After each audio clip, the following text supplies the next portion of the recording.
Hello everyone, I hope you're enjoying your holiday weekend. In the past, we have gone to restaurants on Sunday morning, brunches, that's what they call them, brunches. Sunday brunch usually cost around $25 in the past. Well, that's gone up, and it took a while researching it online to even get the information. The average Sunday brunch in Columbus, Ohio costs between $30 to $50 per person. And to go to a cheaper sit-down restaurant, it's going to cost at least $20 or $25 per person by the time you eat enough to get filled up, and you pay for if you drink coffee or juice. Even if you drink water, when you walk out of there, two people, you're going to pay over $50 with the tip, probably more like $60. That's just for two people. So we considered going out for Sunday brunch. Then we changed our mind. Like, whoa, that's just too expensive. So I'm going to try to recreate a Sunday brunch here that I used to have at a fancy restaurant years ago when everything was more affordable. That was, in fact, quite a few years ago. And I'm going to start with quiche. Now we've got 5 eggs left, so I can make a 3-egg quiche, and I have a recipe. We're going to make a ham and cheese quiche. So I'm going to start with a pie crust, and we're going to put it in the freezer. Add salt to the flour and mix it together. Then your shortening.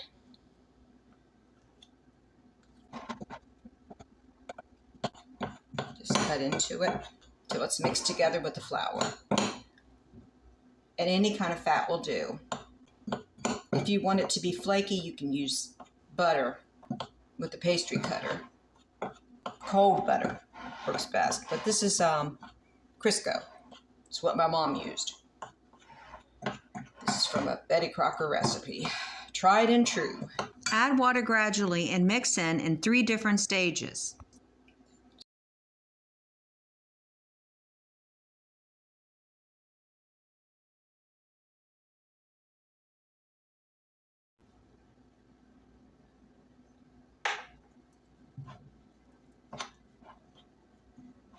We'll start forming a large dough ball that will turn into a pie crust when we roll it out.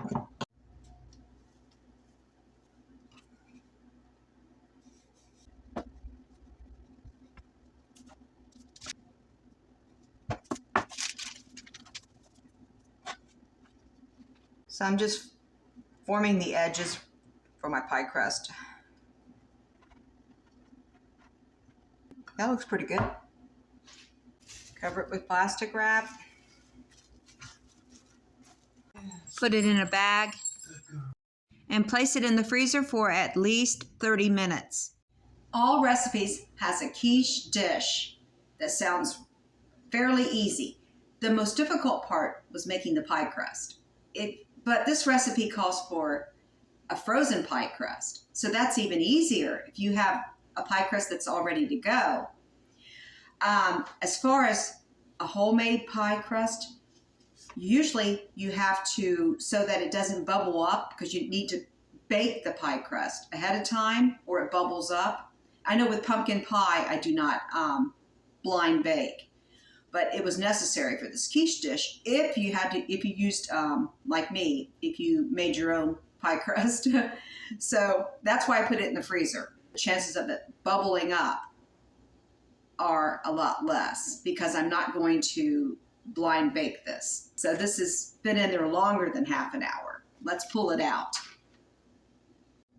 It's nice and frozen, so I think this will work just fine.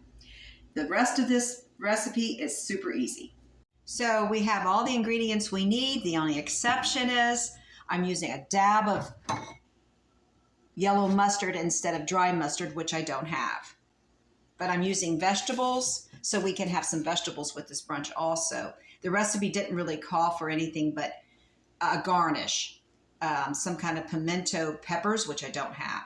So I need to measure everything out and chop it up, and I'll be right back. Now we've got most of our ingredients chopped or measured out. We're going to put flour with the Swiss cheese. Mix that around. Right, we have the shredded Swiss cheese and flour mix. You put this in the pie crust. Spread that around. We're mixing our milk and eggs together here.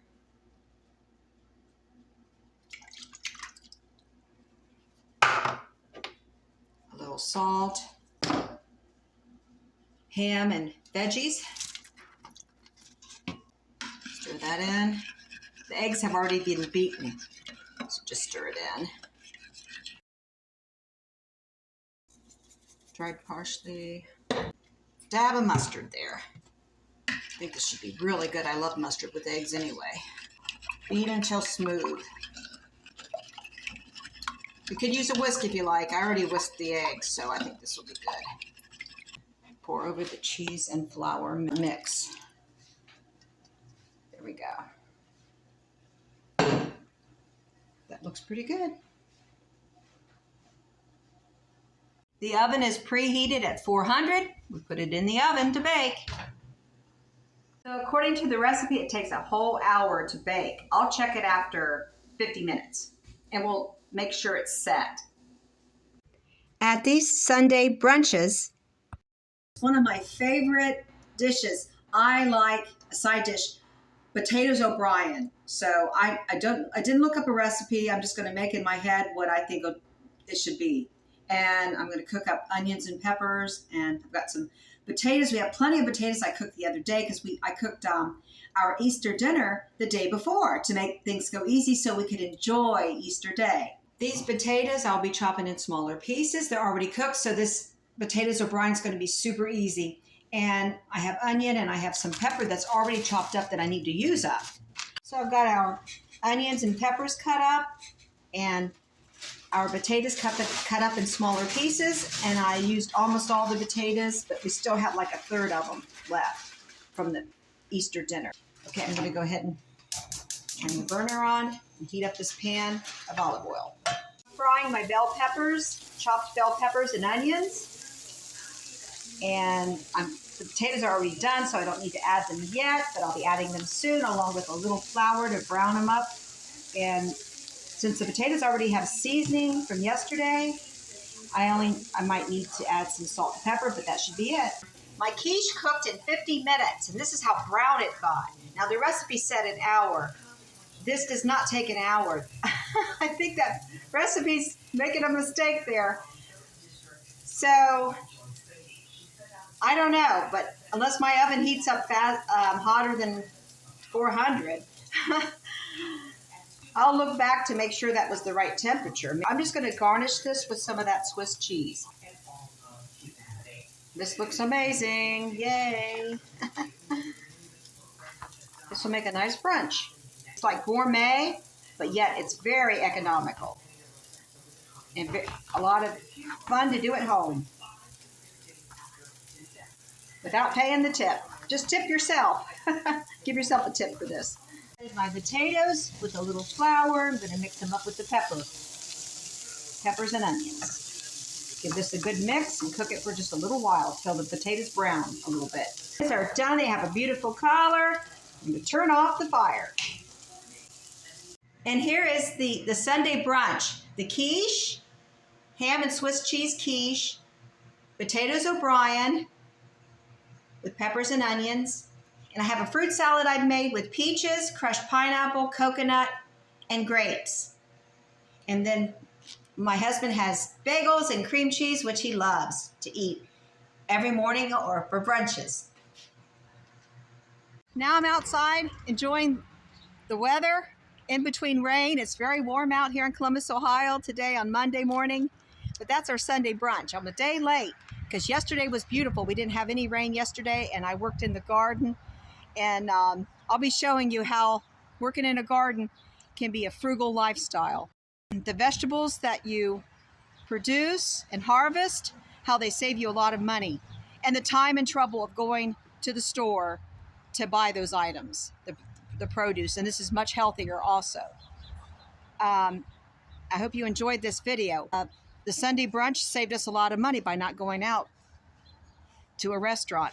Also, we considered going to a restaurant for Easter dinner. That would have been even more expensive.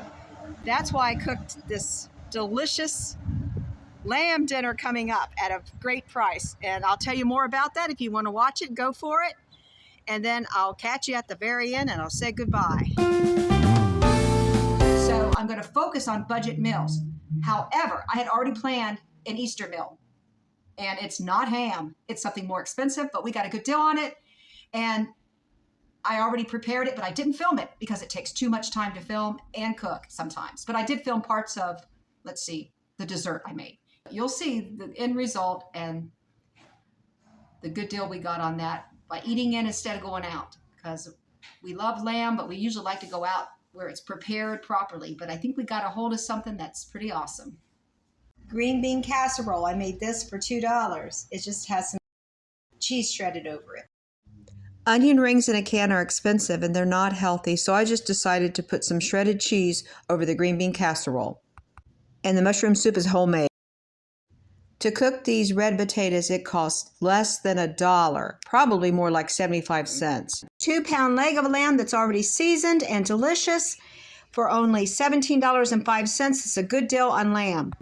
I've got everything prepared and ready to go for the cake, except for the carrots. I've got to peel them, wash them, and shred them. And these are the best carrots to use. I tried the baby carrots, but they're just too small, and I end up shredding my fingers. It's not a good idea. That hurts. What I'm doing is saving the carrot peelings with the other vegetable scraps that I saved to make a vegetable broth next week. Not only is this frugal, but a healthy option for a soup base. Paper plate washed off and my carrots washed off. I'm just going to shred the carrots. And my intuition was correct. It took exactly 2 carrots, 2 regular sized carrots, to get 1 cup of shredded carrots. Now this is easier than most cakes because you don't have to use a mixer. You don't even have to use a whisk. Once you gather all your ingredients and have them measured out, and you could do this ahead of time like I did, then it's very easy to put together. I have our flour mixed here. I'm just going to add the cinnamon, baking soda, baking powder, and salt. So we're going to mix the dry ingredients with the flour. Now we'll do our sugar and wet ingredients. Add the oil to the sugar and the chia eggs. Since eggs are so expensive, I opted to use chia seeds mixed with a little water to make chia eggs. Now I'm adding crushed pineapple combined with the dry ingredients. Mix that up very well. Now time for the star ingredient, shredded carrots, and mix that in. There we go. Now the magic is happening. This smells good. The cinnamon's what I'm smelling. The crushed nuts. Actually, I put them in the food processor. Then you start filling your little tins. With the rest of the batter, we're going to make a loaf cake.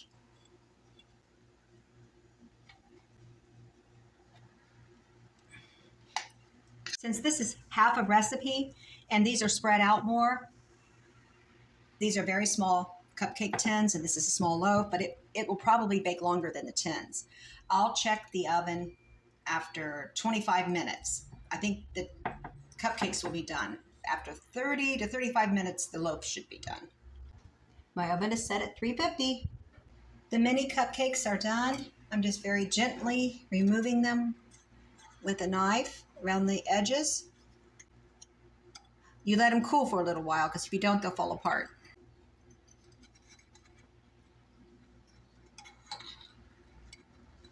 There we go. And then one by one, I'm putting them on this platter, but they need to cool a little longer. One side cooled before the other side. I don't know why. We'll try this one again. Got the rest of them out. I ate one already too. I couldn't wait. Here's our mini carrot cupcakes. Sprinkle some sugar. You can put icing on these too, like cream cheese icing. We're going to keep it simple though. So here's the complete meal put together, and it's very budget friendly. This meal costs $25 to make, and it feeds up to 6 people, which is $4.16 per person. Thanks for watching today. I really enjoy sharing my frugal lifestyle, especially about cooking because I'm a foodie. And if you are too, let's connect and swap recipes. God bless each and every one of you. I'll see you on the next one.